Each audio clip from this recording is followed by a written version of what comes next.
What is going on, guys? It's What the Moose here, and I'm finally bringing you one of my favorite games in Reliving the Classics. It is Call of Duty Black Ops. So in this game, I'm on jungle playing domination with the M16 suppressed, and yeah, so that's about it for the what I'm doing with the gameplay. Hopefully you enjoyed it in the background. But now we'll get to talk about Black Ops, and you know, as I said a little bit ago, it was one of my favorite games ever, really.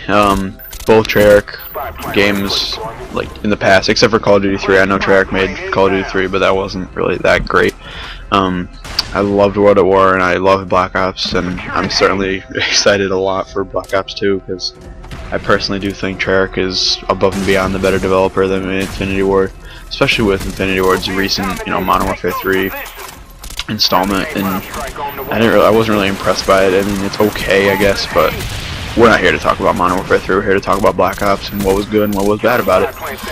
So, first thing I didn't like about it, just to get the bads out of the way first, is the problem TREYARCH has with overpowered guns. I mean, you guys, I'm sure if you've played Black Ops, you know what I'm talking about. The AK-74U was just ridiculously overpowered for so long. I mean, they finally fixed it, and to a point where it really wasn't very good at all.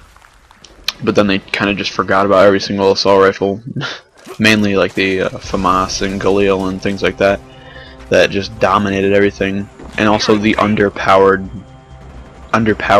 I don't know if that's even a word, but the underpoweredness of, the snipers and the shotguns and stuff like that. I mean, it just kind of made it a little bit unfair if you weren't using an assault rifle or an SMG. And I mean, yeah, the power of the weapons really, I think that's something TREYARCH needs to work on in the future if they want to improve as a developer. Because also, if you think back to World at War, you had the MP40, which was just godly. I mean, you could do anything with that thing. I mean, the MP40 was literally one of the best guns probably in the Call of Duty franchise ever. And I mean, it just 2 bullets from almost anywhere, 1 bullet headshot. That's not something that you see every day, and TREYARCH just didn't really fix it.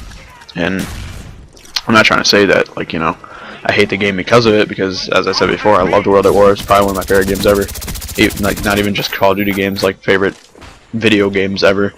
And I mean, it didn't ruin my experience, but it did kind of hurt me when I wasn't using it, So I think TREYARCH just needs to work on some weapon balance, especially for Black Ops 2. It really, hopefully I'm impressed by it. But now we'll move on to theater, and I am actually recording this from theater. I recorded this from theater, and yeah, I mean, theater was a really great addition to Black Ops because it got me into uploading videos and stuff. I hadn't uploaded anything while I was in Black Ops because I didn't have a capture card, but I did upload random clips and stuff. I had a few minor sniper clips in this and stuff like that. So I uploaded those to YouTube, and not with the intention of getting any views, just because I thought it was kind of cool. And they were not on this channel; they were on a different channel that I don't use anymore.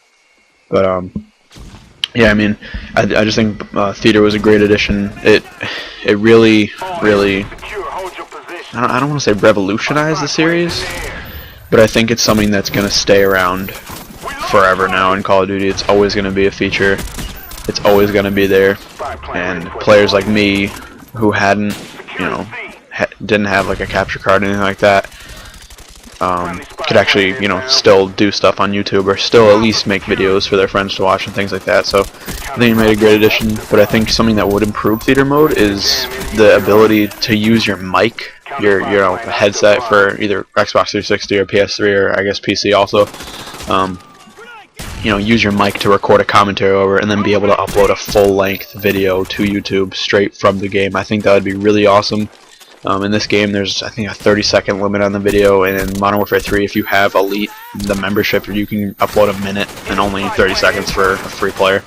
So, I mean, that's okay, but you're not going to be able to do any commentaries between a minute and 30 seconds. So I think a great feature they could put in, maybe it might take up a little bit too much room, because if you're trying to upload, a 10-minute commentary through a game onto a website, not through a computer, it might take a little while. But I think it would be a great addition to Black Ops 2 that they could do in the theater mode. But I definitely expect it back in Black Ops 2 because it was such a great addition. Now we'll move on to combat training, and I'll tell you, I think I have almost 2 days played on combat training. No joke. That's how much I love that game mode. It's really just a stress relieving game mode. You can do whatever you want on it. You can use a sniper, you can use a shotgun, you can do whatever, and you can have fun and do well, get kill streaks, things like that. You can even practice if you wanted to. I didn't really use it for practice too much, unless, I mean, I guess I kind of used it for a little bit of sniper practice, but not really. And you know, it was a really good addition, and I'm actually extremely disappointed in Infinity Ward that they didn't keep it up and running, because I mean, maybe it was just because Infinity Ward thought, you know, that's Treyarch's idea, or I mean, maybe it might even be licensed to Treyarch. I'm not really sure. I don't think it is, but you know, I was kind of disappointed to not see combat training be in Modern Warfare 3, because, you know, I mean, it was just a stress reliever. That's why I loved it so much. I mean, whenever you're playing for, you know, 3 or 4 hours straight, you know, you're bound to have a couple games where you get pretty annoyed, and combat training was the perfect way to relieve that stress and not have to worry about it. You know, you just go in there, you play, you have some friends with you, you do whatever you want, and you can pick whatever map too, which is great. So I mean, I don't think I probably almost always played on Nuketown, so and that's also something I wanted to talk about. In Black Ops, the maps, I really wasn't too impressed by them. I mean, they had some good ones like Firing Range and Nuketown.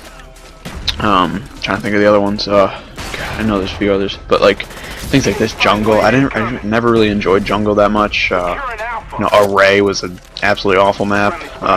WMD, really did not like that. And also all the map packs, I really did not enjoy them at all. I mean, I think there might have been a couple. Hazard was nice because it was a Cliffside remake from World at War, and I loved Cliffside. But that's really the only map I liked. Oh, Stadium was actually pretty good. I'm sorry, from the first map pack. But as for maps, I didn't really enjoy them in Black Ops. Hopefully they get a little bit better in Black Ops 2. But things like Firing Range and Nuketown are definitely classics that I would love to play any time of the day. Last thing I want to talk about in this is you know, a little bit about my stats in Black Ops. I think I have somewhere around 16 days played on the online, which is kind of a lot, but I mean, it was, you know, my favorite game, and I didn't have much to do, so, you know, playing Black Ops a lot. And it was definitely my best Call of Duty ever. I had over a 2 KD for a while, and then it dropped down a little bit when I started sniping a little bit more. But looks like this game just ended, guys. Thanks a lot for watching, and I'll see you in next week's episode in Call of Duty 4. See you.